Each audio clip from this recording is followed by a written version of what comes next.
ابو موسیٰ الاشعری رضی اللہ تعالیٰ عنہ کہتے ہیں، یہ یمن کے تھے یا شاعرہ، یہ اصلاً یمن کے تھے، کہتے ہیں رسول اللہ صلی اللہ علیہ وسلم مدینہ کے ایک باغ میں تھا. حائط کے معنی دیوار لکھتی پہلے، حائط بستان کے معنی میں، اور آپ ٹیک لگا کے بیٹھے تھے اور ایک لکڑی سے مٹی اور پانی کے اندر کورید رہے تھے. انسان جب کچھ سوچتا رہتا ہے تو اس طرح کبھی کرتا ہے. کہتے ہیں اسی دوران ایک آدمی نے دروازہ کھولنے کے لیے کہا تو رسول اللہ صلی اللہ علیہ وسلم نے فرمایا کھول دو، اسے جنت کی بشارت سنا دو. اللہ کے رسول علیہ السلام کو بتا دیا گیا تھا.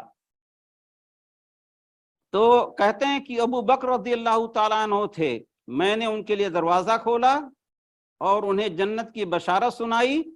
ایک روایت کے اندر ہے تو اس پر صدیق اکبر نے الحمدللہ کہا. کہتے ہیں پھر کسی اور نے دروازہ کھولنے کے لیے کہا تو رسول اللہ صلی اللہ علیہ وسلم نے فرمایا دروازہ کھول دو اور اسے جنت کی بشارت سناؤ. چنانچہ وہ کہتے ہیں میں گیا تو دیکھا کہ عمر ابن خطاب ہیں رضی اللہ تعالیٰ عنہ، میں نے ان کے لیے دروازہ کھولا اور انہیں جنت کی بشارت سنائی. افسوس کے ساتھ یہ کہنا پڑتا ہے کہ رسول اللہ صلی اللہ علیہ وسلم نے بلکہ قرآن نے ابو بکر عمر رضی اللہ تعالیٰ عنہما کو جنت کی بشارت دی ہے، اور یہ نص موجود ہے کہ اللہ تعالیٰ ان سے راضی ہوا. لقد رضی اللہ عن المؤمنین اذ یبایعونک تحت الشجرہ، اور ان بیعت کرنے والوں میں ابو بکر عمر رضی اللہ تعالیٰ عنہما بھی تھے.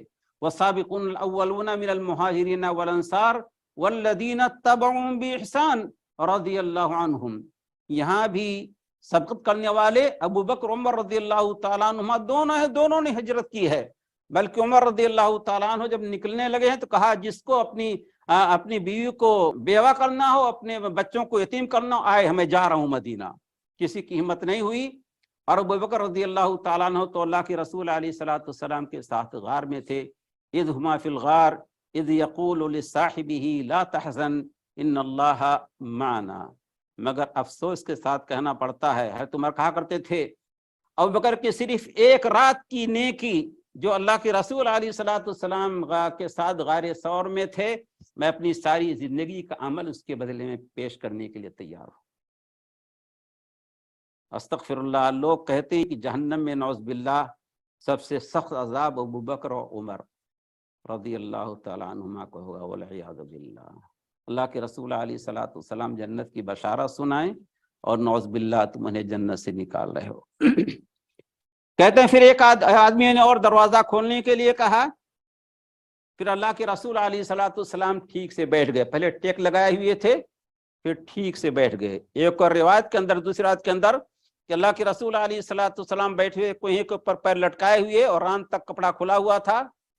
ابو بکر آئے، عمر آئے اسی حالت میں، اور جب عثمان آئے تو اللہ کے رسول علیہ السلام نے ڈھانک لیا اور کہا میں اس سے کیوں نہ شرم کروں جس سے فرشتے شرم کرتے ہیں.